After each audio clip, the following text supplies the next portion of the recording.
बिस्मिल्लाहिर्रहमानिर्रहीम, अस्सलाम वालेकुम। कनाडा में मुकीम ओवरसीज़ पाकिस्तानीज़ के पसंदीदा चैनल प्राइम कनाडा टीवी के साथ मैं हूं इंजीनियर काजी नोमान मुजाहिद और आप देख रहे हैं प्रोग्राम रीबिल्ड नेशन। नाज़रीन, आजकल व्हाट्सएप के हवाले से एक बहुत ज़्यादा कुछ उसकी जो टर्म एंड कंडीशंस चेंज हुई हैं, लोगों के कंसर्न्स बढ़ गए हैं और मुख्तलिफ वाइब्स जो हैं वो सोशल मीडिया के ऊपर सुनाई दे रही हैं, जिसमें बहुत सी इंफॉर्मेशन सही है, बहुत सी इंफॉर्मेशन गलत है। हमने ये सोचा कि इस हवाले से भी एक प्रोग्राम करना चाहिए ताकि लोगों को एक एक्चुअल पिक्चर दिखाई जाए कि जो ये टर्म्स एंड कंडीशंस चेंज हुई हैं इसका बाकी हमारी प्राइवेसी से कोई ताल्लुक़ है नहीं है। और अब व्हाट्सएप का क्लेम भी आ चुका है कि आप जो कॉल करते हैं, आप जो डेटा ट्रांसफ़र करते हैं, उससे व्हाट्सएप का कोई ताल्लुक़ नहीं होता। क्या वाकई ऐसा है? तो हमने सोचा ऐसा जानने के लिए हम किसी ऐसे एक्सपर्ट को दावत दें जो वाकई प्राइवेसी और सिक्योरिटी से रिलेशन रखते हों। तो हमने आज अपने प्रोग्राम में मदऊ किया है Pakistan information security association Karachi chapter के प्रेसिडेंट और इसके अलावा एक निजी बैंक में भी इंफॉर्मेशन सिक्योरिटी के लिए ही काम कर रहे हैं, जनाब उसैद रज़ा साहब। अस्सलाम वालेकुम। वालेकुम अस्सलाम। नुमान साहब, क्या हाल है आपका? अल्हम्दुलिल्लाह। आपको अपने प्रोग्राम में खुश आमदीद कहते हैं sir. Thank you so much. आपका सिक्योरिटी के हवाले से हम बहुत नाम सुनते रहते हैं, तो मैंने सोचा कि आज इस नाजुक मसले पे आपसे ही जो है एक बेहतर राय ली जाए। तो ये जो व्हाट्सएप के हवाले से जो बातें आ रही हैं, देखिए ये तो इन्फॉर्मेशन हर किसी को पता है कि दुनिया में कोई भी चीज़ जो फ्री में अवेलेबल है वो एक्चुअली फ्री नहीं है। बिल्कुल। उस पर हम यकीनन कोई ना कोई कीमत उसकी अदा कर रहे होते हैं, चाहे वो हमारी डेटा प्राइवेसी से रिलेटेड हो, चाहे वो हमारी इंफॉर्मेशन सिक्योरिटी से मुताल्लिक हो, हम उसकी कोई कीमत अदा कर रहे होते हैं, जो कि अगर मैं करेंसी से उसको कंपेयर करूँ तो उसके नतीजे में, उसके मुकाबले में वो एक बहुत ज़्यादा कीमत होती है। बिल्कुल। तो व्हाट्सएप के हवाले से जो उसकी टर्म एंड कंडीशन अपडेट हुई हैं, उसका वाकई हमारी प्राइवेसी से, हमारी इंफॉर्मेशन सिक्योरिटी से कोई ताल्लुक़ है, और है तो कितना गहरा? देखिए काजी नुमान साहब, कल 2-4 दिन से हम सब नोट भी कर रहे हैं कि इस चीज़ के ऊपर काफ़ी चीज़ें हाइप हुई हुई हैं और लोग काफ़ी कुछ इसके ऊपर गॉसिप्स भी कर रहे हैं और कंपैरिजंस भी कर रहे हैं। मैंने पर्सनली दोनों के जो पुराने इनके टर्म्स एंड कंडीशन पॉलिसीज़ थी वो, और जो अभी इन्होंने लेटेस्ट जो अभी इन्होंने डिफ़ाइन की हैं और पब्लिश की हैं, जो 8 फरवरी तक, जो 8 फरवरी के बिल्कुल जो 8 फरवरी तक इन्होंने डेडलाइन दी हुई है कि इस टाइम स्लॉट के अंदर या तो एक्सेप्ट कर लें या तो आप जो शो हो रहा है कि या तो फिर व्हाट्सएप को आप छोड़ दें। ठीक है। तो हकीकतन एज सच कोई इसके अंदर डिफरेंस इतना ज़्यादा नहीं है। पहले जो काम वो एक चीज़ ऑन पेपर या ऑन बोर्ड आके डिक्लेयर करके नहीं कर रहे थे, अब सिर्फ उन्होंने उस चीज़ को डिक्लेयर किया है कि आपका डाटा है, आपकी प्राइवेसी जो है वो इस एक लिमिटेड और एक सर्टेन कैपेसिटी तक जो है वो शेयर हो सकती है। इट डजेंट मीन के हमारा जो हम टैक्सिंग कर रहे होते हैं या जो हम डाटा ट्रांसफ़र कर रहे होते हैं, डेफिनेटली वो किसी मीडियम के थ्रू ही सेंडर से रिसीवर तक जाता है। हम एंड टू एंड इंक्रिप्शन भी देख रहे होते हैं कि इंक्रिप्टेड हुई भी एक चीज़ है और वो जा रही है। तो वो इंक्रिप्शन एंड टू एंड का मतलब होता है मैंने एक मैसेज टाइप करके आपको डिलीवर किया है, तो ये होता है एंड टू एंड। लेकिन किस जाविये से जा रहा है, किस रास्ते से जा रहा है, को बनाने वाला किस मीडियम से जा रहा है, जिसने उस पॉलिसी को बनाया है वो तो उसको कभी भी डिक्रिप्ट कर सकता है। बिल्कुल। वो जो प्राइमरी की और पब्लिक की जो है, जो उसका एक कॉन्सेप्ट है, तो उसमें अगर मैं उसको बनाने वाला हूँ, सपोज कि मेरी ये ऐप है व्हाट्सएप और मैंने इसको बनाया है, तो इसको तो मैं उस डेटा को कभी भी डिक्रिप्ट कर सकता हूँ। देखें, बिल्कुल डेफिनेटली, क्योंकि इसके पीछे एक एल्गोरिथम चल रहा होता है, कोडिंग चल रही होती है कि कोई भी चीज़ एक पब्लिक की और प्राइवेट की के साथ या उसका हैश के साथ उसको इनक्रिप्ट की जाती है और फिर जब वो रिसीवर के पास जाती है तो वो डिक्रिप्ट हो जाती है। तो एंड टू एंड इनक्रिप्शन का भी इनके पास जो पीछे एल्गोरिथम चल रहा है वो इसी तरीके से कि जो टेक्स्ट टाइप होके सेंड होता है उसके साथ एक हैश चला जाता है जो कि इनक्रिप्ट फॉर्म में उसको सेंडर से रिसीवर के पास उसको डिलीवर कर देता है, और वही ऑटो जनरेटेड डिक्रिप्शन जो है उसकी वहाँ पे हो जाती है सेंडर रिसीवर के पास पहुँचते तक।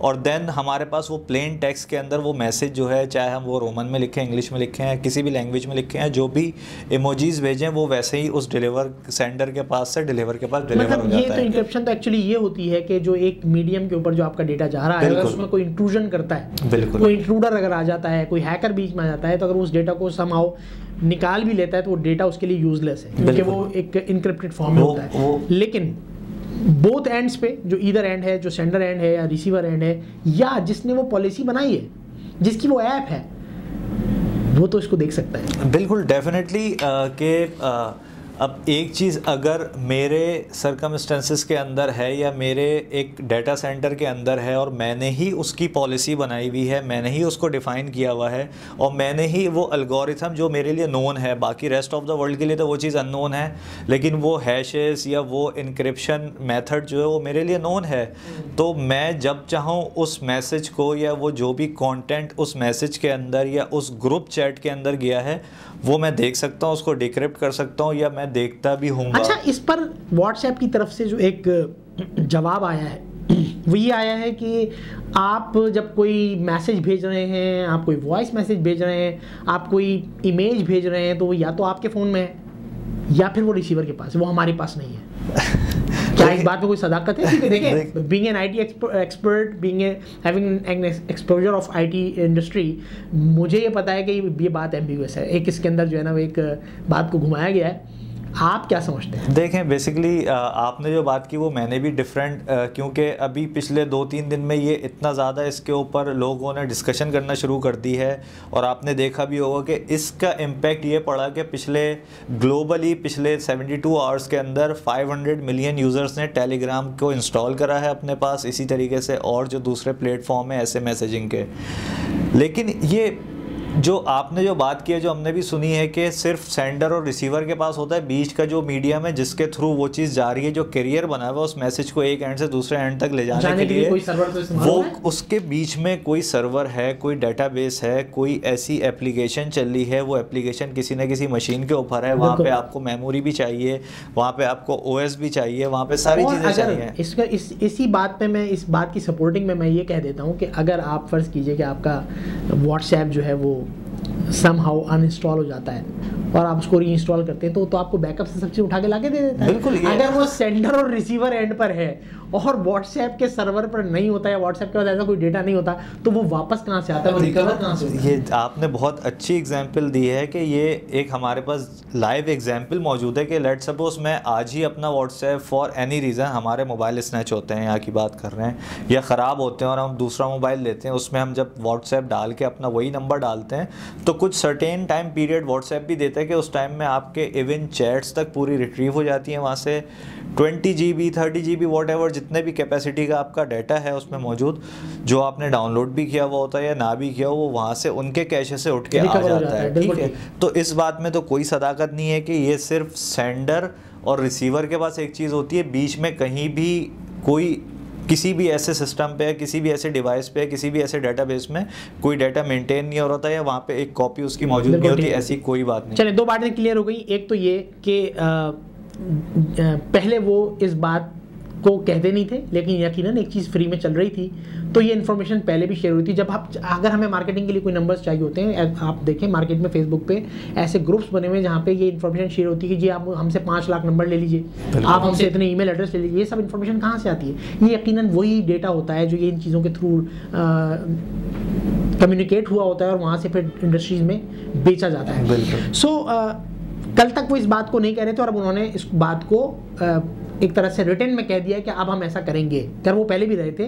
दूसरी बात ये हो गई कि उनका ये दावा कि ये चीज़ सिर्फ सेंडर और रिसीवर एंड पर है, ये दावा गलत है। अब हम आते हैं इस पर, एक और बात आई कि भाई आपके कौन से स्विस बैंक में अकाउंट चल रहे हैं, आपके कौन से इतने प्राइवेसी वाली चीज़ें हैं जिससे आपको कोई बहुत बड़ा मसला हो जाएगा।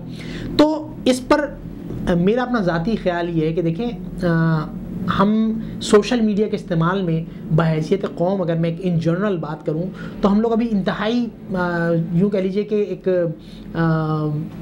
बचकाना लेवल पर हम चल रहे हैं, जिसमें हमें नहीं पता होता कि हम कहाँ पर क्या गलतियाँ कर रहे होते हैं। उसमें इंटेंशनली अनइंटेंशनली हमारी ऐसी गलतियाँ हो रही होती हैं जो कि हमें खुद पता नहीं होती कि उसका इम्पैक्ट क्या जा रहा होता है। मिसाल के तौर पर हमारे बैंक के अगर हम अकाउंट के 3 सीक्रेट क्वेश्चंस देखें, बिल्कुल, तो ज़्यादातर लोगों के आप वो 3 सीक्रेट क्वेश्चन उनके फेसबुक से उठा सकते हैं। उनकी डेट ऑफ बर्थ, उन्होंने अपनी वॉल पे कहीं ना कहीं अपनी बर्थडे मनाई होती है, अपनी वालदा का जिक्र किया होता है, तो उनका मिडिल नेम, ठीक है, इस तरह की जो तमाम चीज़ें होती हैं वो आपके फेसबुक अकाउंट से मिल सकती हैं। तो इसका मतलब ये कि जो इन्फॉर्मेशन, जो प्राइवेसी, हम लोग जितने एडिक्ट हो गए थे व्हाट्सएप के, तो हमने जाने क्या कुछ इस पर शेयर किया हुआ है। तो ये कहना कि इस पर आपकी कोई इन्फॉर्मेशन है नहीं, तो ये बात तो मेरे ख्याल से गलत है। हाँ बिल्कुल नहीं नुमान साहब, आपने बिल्कुल सही बात कही है कि जो बचकाना तरीके से हम लोग किसी सोशल मीडिया के ऊपर अपने चीज़ें शेयर कर रहे होते हैं, और वो बिल्कुल वैलिड पॉइंट है कि हमारी डेट ऑफ बर्थ भी पब्लिश होती है हमारे किसी भी सोशल अकाउंट से, चाहे वो ईमेल हो या लिंक्डइन हो या XYZ कोई भी प्लेटफॉर्म हो। सेम एज इट इज़ हमारा जो 3 सिक्योरिटी क्वेश्चंस किसी बैंक के अंदर कोई कार्ड एक्टिव, डीएक्टिव या अकाउंट की वेरिफिकेशन के लिए होते हैं, वो समहाउ आगे पीछे करके कहीं ना कहीं से वो चीज़ शेयर हुई भी होती है। हम लोग के इंफॉर्मेशन सिक्योरिटी के अंदर एक टर्म आती है जो हैकिंग के ऊपर अगर कोई काम कर रहा होता है तो सोशल इंजीनियरिंग एक चीज़ होती है, एक मेथ होती है, एक तरीक़ेकार होता है किस तरीके से हमने किसी जिसको हमने टारगेट किया हुआ उसका डाटा कैसे कलेक्ट करना है।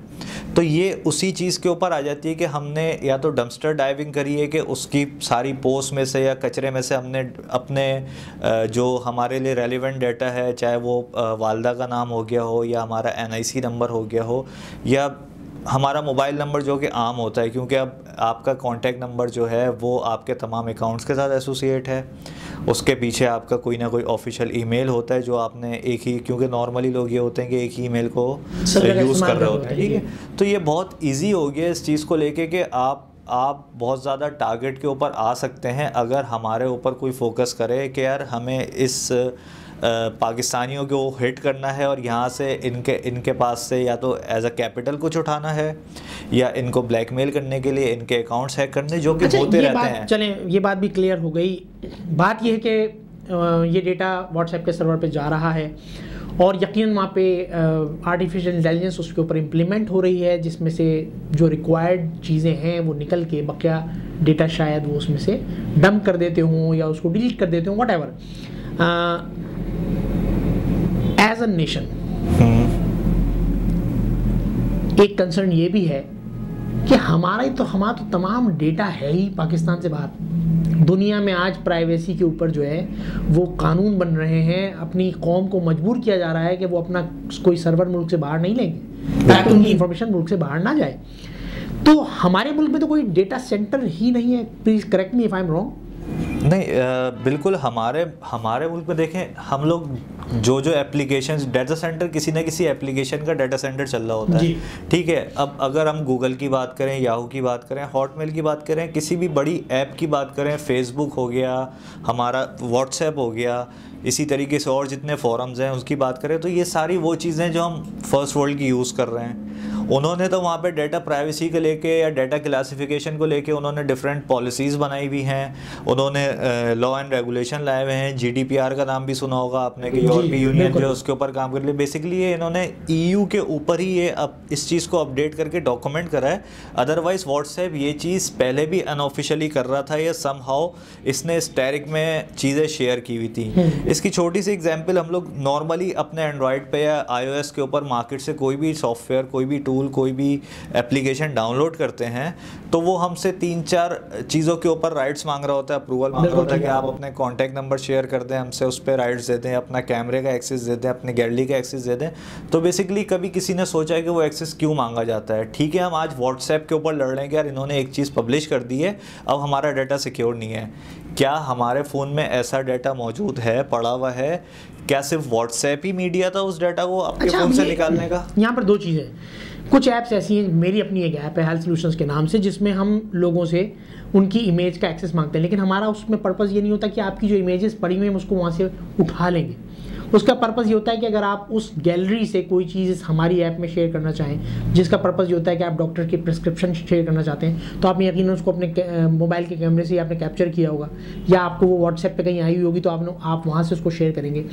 तो उसका पर्पज़ ये होता है। लेकिन हाँ, जो दुनिया में काम हो रहे हैं उसमें इस चीज़ पे बहुत इंटेलिजेंस अप्लाई की जाती है, और वो सिर्फ ये है कि इस बहाने से ये नहीं कि वो एक ऐप के थ्रू आपसे मुख्तलिफ डेटा उठा लेते हैं, बल्कि उसको दुनिया के लिए इस्तेमाल करते हैं, उस पर कमाते हैं। एक ऐप जिसका मैं बार बार जिक्र करता हूँ, वो लोगों ने मेजॉरिटी ने अपने पास इंस्टॉल की हुई है, ट्रू कॉलर के नाम से, जिसका पर्पज़ सिर्फ ये है कि जी जो कॉल मुझे कर रहा है वो कौन है, उसका मुझे नाम, चाहे भाई मेरे कांटेक्ट में ना हो, फिर भी मुझे उसका नाम पता चल जाता है। लेकिन वो ऐप को कैसे पता होता है? वो ऐप आपको दिखा रही है तो शायद मेरे फ़ोन से उठा के दिखा रही हो, कहीं और से उठा के दिखा रही हो। मैं ये समझता हूँ कि हमें बहैसियत कौम एक मौका मिला है कि हम मोहतात हो जाएं। हम सोशल मीडिया में जितना इन्वॉल्व हो गए हैं, हमने अपनी सोशल लाइफ को, अपनी ज़िंदगी को हमने जितना पीछे छोड़ दिया है कि हम एक ही कमरे में 4 लोग बैठे होते हैं, लेकिन हम चारों सोशल मीडिया के थ्रू बात कर रहे होते हैं, बजाय इसके कि हम एक दूसरे से फेस टू फेस बात करें। तो एक मौका हमें मिला है और हमें मोहतात हो जाना चाहिए, बहुत ज़्यादा इसको विजिलेंट होकर यूज़ करना चाहिए। हम तमाम इन्फॉर्मेशन इस सोशल मीडिया पे शेयर ना कर रहे हों, हम उसको अवॉइड करें कि नहीं, जब मेरा आपसे फेस टू फेस कोई रब्ता होगा तो मैं तब आपसे वो चीज़ शेयर कर लूँगा। इस हवाले से आप क्या कहते हैं? देखें, बिल्कुल आपकी बात से मैं 100% एग्री करता हूँ कि हम लोग सोशली इतना ज़्यादा अपने आप को इन कर चुके हैं उन डिफरेंट प्लेटफॉर्म्स के ऊपर कि पर्सनल लाइफ जो है हमारी यकसर ख़त्म हो चुकी है। हम, आपकी बात बिल्कुल सही है कि हम अगर एक घर के अंदर भी हैं या करीब के दोस्त हैं तो हम ग्रुप के ऊपर तो बहुत लंबी लंबी डिस्कशन कर लेंगे, लेकिन जो बचपन की हमारी बातें होती थी, जो एक बड़ी अच्छी पोस्ट भी चलती है और मुझे बड़ी क्लिक भी करती है कि पहले एक 12 दोस्त 15 दोस्त मिलके एक बॉल या बैट अरेंज कर पाते थे। आज सारी चीज़ें हैं लेकिन दोस्त अरेंज नहीं हो पाते। बिल्कुल ठीक है। टाइम और साथ में फिर ये कि सोशली इतना ज़्यादा हम इंगेज हो गए हैं, अपने घर के हम बच्चों को ही देख लें तो वो फिज़िकल एक्टिविटीज़ ख़त्म होती जा रही हैं। तो एक तो ये भी एस्पेक्ट है कि जो एक बैड इम्पैक्ट डालता है कि हमने जो है सोशली इतना ज़्यादा अपने आप को बिज़ी कर लिया है कि हम अपने पेरेंट्स को या फैमिली को टाइम नहीं दे पाते या अपने लिए ख़ुद के लिए टाइम नहीं निकाल पाते, जो कि एक फ़िज़िकल एक्टिविटी नहीं हो पाती कोई। प्लस अगर हम सिक्योरिटी के पॉइंट ऑफ व्यू से बात करें या डेटा प्राइवेसी के पॉइंट ऑफ व्यू से बात करें तो हमें इसके ऊपर बिल्कुल मोहतात होना चाहिए। सिर्फ खाली व्हाट्सएप ही नहीं है, जितने भी प्लेटफॉर्म है उसके ऊपर देखें हर चीज़ की एक क्लासिफिकेशन होती है। तो इसी तरीके से हमारे टर्म्स के अंदर डाटा क्लासिफिकेशन या इन्फॉर्मेशन की क्लासिफिकेशन होती है कि किस हद तक की इंफॉर्मेशन जो हम पब्लिक कर सकते हैं और किस हद तक की इन्फॉर्मेशन है जो हम पब्लिक नहीं कर सकते। इवन मेरा अपना भाई भी मुझसे कोई चीज़ मांगे तो मैं अवॉइड करूं उसको देने से, या मैं ख़ुद उसको इनपुट कर दूं उस चीज़ को कि अगर मुझे कोई चीज़ डिलीवर करनी है या देनी है। अभी रिसेंटली बात है, मेरी फैमिली के अंदर ही अभी बीच में व्हाट्सएप की हैकिंग का भी एक जो है इवेंट्स बहुत ज़्यादा हुए थे कि आपके जानने वालों के नंबर से SMS आ रहा है कि यार गलती से मैंने ये कर दिया, मुझे ये 6 डिजिट भेज दो। अब समहाउ ऐसा होता है कि कोई किसी और जगह पे एंगेज होता है, कहीं मसरूफ होता है, उसने गो थ्रू नहीं करा और उसने कॉपी किया उसको और उसने फॉरवर्ड कर दिया। वो बेसिकली वो 6 डिजिट का हमारा व्हाट्सएप का कोड होता है जो किसी और ने एक्सेस लेके अपने पास कर लिया होता है। तो व्हाट्सएप आपको 12 घंटे तक उसको वापस अपने पास लेने का मौका नहीं देता। आफ्टर 12 आवर्स आप अपनी वेरिफिकेशन करवाओ कि हाँ ये नंबर फिजिकली मेरे पास है, मैसेज आपके पास दोबारा आएगा, उसके बाद से आप उसको अपने पास दोबारा ड्राइव पे डालोगे। लेकिन इन द मीन टाइम आपका जो डाटा जा सकता था वो चला गया। तो यहाँ पे फिर वही वाली बात आ जाती है जो हमारी पहली बात थी कि किसी जो कि डाटा सिर्फ सेंडर और रिसीवर के पास था, तो अगर ऐसा इवेंट हुआ है तो फिर उस बंदे के पास डाटा कहाँ से आया या उसको ये करने का क्या फ़ायदा है। बिल्कुल ठीक है, बिल्कुल ठीक है। अब इस पर एक और राय चल रही है कि जी व्हाट्सएप को छोड़ दें और आप XYZ इस तरह की दूसरी ऐप्स जो है, मैं नाम यहाँ कोट नहीं करूँगा क्योंकि हमें नहीं पता होता कि जो सुनने वाले हैं वो क्या पता हमारी इस बात से कहते हुए जी चूँकि इस प्रोग्राम में जिक्र होते लिहाजा आइए हम इस ऐप को इस्तेमाल कर लेते हैं, तो मैं इसलिए यहाँ नाम कोट नहीं कर रहा हूँ। तो आप क्या समझते हैं कि अगर हम आज व्हाट्सएप को छोड़ के किसी XYZ ऐप पर जाते हैं तो क्या वहाँ ही थ्रेट नहीं होगा? देखें, बिल्कुल थ्रेट तो हर प्लेटफॉर्म के ऊपर आपको मिलता है, हर जगह होता है, क्योंकि जिस टेक्नोलॉजी के ऊपर ये चीज़ काम कर रही है, सारे मैसेजिंग सर्वर या डाटा शेयरिंग के जो भी सर्वर्स हैं, जो भी एप्लीकेशन हैं, जो भी टूल्स हैं, वो सब इसी के ऊपर काम कर रहे होते हैं। क्योंकि पूरा इंफ्रास्ट्रक्चर ही ऐसे ही बिल्ड होता है ये कि आपने एक पब्लिक फेसिंग की ऐप बनाई है, एक आपने बैक एंड की बनाई है, उन दोनों को आपने किसी सर्वर के साथ कनेक्ट किया हुआ है, यहाँ से डाटा उस सर्वर पर जाता है, उस सर्वर से उस रिसीवर के पास जाता है या जो भी कस्टमर है उसके पास जाता है। तो ये वाला थ्रेड हमें हर प्लेटफॉर्म पे मिलेगा, जो भी XYZ या ABC एप्लीकेशन हो उसके ऊपर मिलेगा। भले वो बोलें कि हम जो हैं, देखें सिक्योरिटी के अंदर सबसे मेन जो हमारा जो पूरे इंफॉर्मेशन सिक्योरिटी जिस ट्रायंगल के ऊपर खड़ी होती है उस पर कॉन्फिडेंशियलिटी होती है, आपकी इंटीग्रिटी होती है और अवेलेबिलिटी होती है, ठीक है। इसी तरीके से इसकी जो खामियां हैं उसमें हम कहते हैं कि पीपल हैं, आपका टेक्नोलॉजी है और आपका थ्रेड्स वगैरह जो होते हैं, या आपका जो इस तरीके की एक्टिविटीज़ हो रही होती हैं इसके ऊपर ये होती है। चले मैं प्रोग्राम को वाइंड अप की तरफ लेके चलते हैं, और मैं आपसे एक बहुत अहम सवाल करूंगा कि ठीक है, हमने कहा कि जी कोशिश करें कि हम फेस टू फेस चीज़ों को एक्सचेंज कर लें, ना कि हम सोशल मीडिया के थ्रू करें। लेकिन इसी सोशल मीडिया ने जो 7 समंदर पार के जो फासले थे उनको भी कम किया हुआ था। अगर वो फैमिली मेम्बर्स जो एक पाकिस्तान में मौजूद है, एक अमेरिका में मौजूद है, जैसे कि हमारे ओवरसीज़ पाकिस्तानी इस प्रोग्राम को देख रहे हैं, उनमें से बहुत से उनके फैमिली मेम्बर्स, उनके रिलेटिव्स पाकिस्तान में मौजूद हैं, वो इनसे बहुत क्लोज थे वाया व्हाट्सएप और सोशल मीडिया।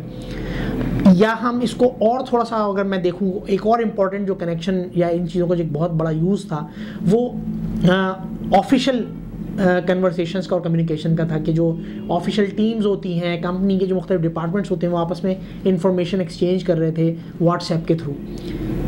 तो अगर हम व्हाट्सएप को या इस तरह की किसी ऐप को अगर हम बिल्कुल एकदम से हटा देते हैं तो क्या एक चैलेंजिंग सिचुएशन पैदा नहीं हो जाएगी? नहीं नुमान साहब, बिल्कुल आपने जो बात बोली है वो बिल्कुल मैं उससे एग्री करता हूँ, लेकिन हम इसको इस तरीके से बिल्कुल नहीं छोड़ सकते कि हम, जैसे आपने एग्जाम्पल दी कि हमारे जो समुंदर पार जो फैमिली मेम्बर्स बैठे हुए हैं या हमारे बिलीवर्स जो बैठे हुए हैं वो अपनी पिक्स या अपने इवेंट्स हमसे शेयर कर रहे होते हैं, या अभी परसों मेरे मामू का जो है हार्निया का ऑपरेशन हुआ है, पहले उनके 8 साल के बेटे ने पहले वॉइस रिकॉर्डिंग भेजी अपने टूटे फूटे उर्दू के लहजे के अंदर, जो हमारे फैमिली के ग्रुप में आई। फिर उसके बाद से जब ऑपरेशन हो गया तो वो एक वीडियो भेज दी। अब अगर हम 20-25 साल 30 साल पहले जाते तो एक ख़त लिखा जाता था, उसका इंतज़ार किया जाता था और वो आता था। टेक्नोलॉजी को यूज़ करना is not a bad thing, लेकिन उसको एफिशिएंट वे में यूज़ करना चाहिए और अपनी सिक्योरिटी को मलूज़े हाजिर रखते हुए देखना चाहिए कि हमें ऐसा कितना डाटा हम उनसे शेयर कर सकते हैं। पर्सनल तस्वीरें, चैट्स वगैरह ये हमारे लिए हार्मफुल नहीं है अगर हमारी ये अगर कोई लेट सपोज कर भी देता है, क्योंकि लोगों के फेसबुक पूरे उनकी डिटेल से भरे हुए होते हैं। इवन लोग ये भी बोलते हैं हाँ चेक इन फ्रॉम अरीना और चेक इन फ्रॉम XYZ और XYZ, तो वो आपको उस वक्त क्या है कि अगर कोई आपके ऊपर रैकी कर रहा है या कोई किसी ने आपको टारगेट किया हुआ है और आपने लिखा हुआ है विद फैमिली एट फला फला जगह, तो इट मीन्स के बैक होम पे या तो घर खाली होगा। बिल्कुल ठीक है। अगर किसी ने कोई एक्टिविटी करनी है, डजेंट मीन के आपका मोबाइल या लैपटॉप या टैबलेट या किसी गैजेट से ही डाटा निकलेगा, ठीक है, आपका नुकसान किसी और तरीके से भी हो सकता है। तो हमें अपना इसकी मैं एक एग्जांपल भी देना चाह रहा था, डिफरेंट वीडियोस भी इसके ऊपर चली है। नॉर्मली हमारे पार्सल्स आते हैं घर पे, ठीक है, उसके बाद क्या होता है, हमने खोल खाल के वो जो रैपर होता है या बॉक्स होता है, कुछ भी होता है जिसपे हमारी चिट भी लगी होती है, हम उसको डस्टबिन कर देते हैं। नॉर्मली जो लोगों की प्रैक्टिस है, मैं उसको डिस्कार्ड करवाता हूँ, देन फिर मैं उसको घर के डस्टबिन में डालता हूँ पेपर के पीसेस करके। तो इसकी बड़ी अच्छी लोगों ने वीडियोस भी बनाई हुई थी अवेयरनेस के लिए कि उसमें फिर क्या होता है, उसी बॉक्स का वो टैग उतार के किसी दूसरे डब्बे पे डाल के उसको वैसे ही पैक करके, कुछ भी इवन उसमें पत्थर मट्टी शट्टी कुछ भी डाल के वो उसको वापस उसी एड्रेस पे आ जाते हैं। अच्छा, इन्होंने इसका बड़ा अच्छा सा तरीका दिखाया कि जो नंबर उस पर मैंशन था उसको 15-20 दफ़ा कॉलें करके परेशान करा। देन ये होता है कि बंदा या खातून जो भी हैं उन्होंने या तो वो नंबर स्विच ऑफ कर दिया या साइलेंट कर दिया, ठीक है। उसके बाद जनाब जो करने वाला था वो आपके घर डोर स्टेप पे पहुंच गया है। घर पे डेफिनेटली वालदा होती हैं, वाइफ होती हैं, कोई बच्चे होते हैं, कोई पीछे वाले हैं। वो एड्रेस बाकी सारी चीज़ें दिखाता है कि भाई इस नाम से एड्रेस ये पार्सल आया था, ये सारी चीज़ें थी, इतना अमाउंट है आप दे दें। बंदा कंफर्म करने के लिए या तो जिसके नाम से आया था उसको फ़ोन करता है, जो कि ऑलरेडी या तो स्विच ऑफ होता है या साइलेंट पे होता है और बात नहीं हो पाती। और जो है जो भी जिसने भी एक्टिविटी की होती है वो 1000-2000 या वॉट जितने का भी वो कोरियर या पार्सल का खाली डब्बा होता है वो दे के चला जाता है। तो ऐसे भी बहुत सारे इवेंट्स हुए हैं जो बाहर के फर्स्ट वर्ल्ड में हुए हैं और इसकी वीडियोस भी अवेयरनेस के लिए लोगों ने बनाई हैं। तो हमें एट दी एंड वही है कि हमें अपने इंफॉर्मेशन किस सॉर्ट ऑफ एनीथिंग ना, हमारी चाहे वो डिजिटल इन्फॉर्मेशन हो, हमारी ऑन पेपर इन्फॉर्मेशन हो, कहीं भी हो, उसको हमें या तो डिस्कार्ड प्रॉपर्ली करना चाहिए और कम से कम शेयर करना चाहिए जिससे हमें नुकसान ना हो। बहुत शुक्रिया हुसैन साहब, बहुत इन्फॉर्मेटिव सेशन रहा ये इस हवाले से, क्योंकि बहुत सारे सवालात लोगों के जहनों में थे और आपने बहुत अच्छी डिटेल्ड इन्फॉर्मेशन इसके हवाले से दी। तो नाज़रीन, ऐसा हरगिज़ नहीं है कि आप अगर व्हाट्सएप यूज़ कर रहे हैं तो वो डेटा व्हाट्सएप के पास नहीं जा रहा, या आप अगर किसी और एप्लीकेशन पर स्विच कर जाते हैं तो आपको वहाँ ये थ्रेट नहीं होगा, कल वहाँ से ऐसा नहीं होगा। जहाँ कहीं भी कोई आपको फ्री में कोई सर्विस, मैं अगर आपसे कहूँ कि आप एक सर्विस स्टार्ट करें जो कि फ्री ऑफ कॉस्ट हो, उसके सर्वर की कॉस्ट आप कैसे बेयर करें, उसके पीछे कोई ना कोई बिजनेस मॉडल होगा। और ऐसी फ्री सर्विसेज के पीछे नॉर्मली आपकी इंफॉर्मेशन एज अ कॉस्ट आप दे रहे होते हैं। बहुत विजिलेंट हो जाइए, सोशल मीडिया के ऊपर तमाम चीज़ें शेयर ना कीजिए, चाहे वो व्हाट्सएप हो, चाहे वो फेसबुक हो। आपने देखा कि जब अदालत में सवालात किए गए मार्क ज़करबर्ग से, इस बारे में पूछा गया कि क्या ऐसा नहीं होता, मैंने तो फेसबुक खोला नहीं था और उसे ये सब कुछ पता चल गया था, तो ही एडमिटेड दैट ऐसा हुआ। तो इसका मतलब ये है कि अभी भी आपको क्लियर पिक्चर नहीं दिखाई जा रही है, एम्बिगस पिक्चर है। लिहाजा अपनी इंफॉर्मेशन को डिटेल में शेयर करने से गुरेज करें, बहुत मोहतात हो जाएं। बल्कि मैं तो, जो मैंने प्रोग्राम के दरमियान में भी कहा कि अल्लाह ताला की तरफ से एक मौका है कि आप अपनी सोशल लाइफ को रिवाइव करें और फैमिली को टाइम दें और इन चीज़ों से थोड़ा सा इज्तनाब बरतें। अल्लाह ताला इस एक मिशन में हमें कामयाब फरमाए। काजी नुमान मुजाहिद को इजाज़त दीजिए। अल्लाह हाफ़िज़।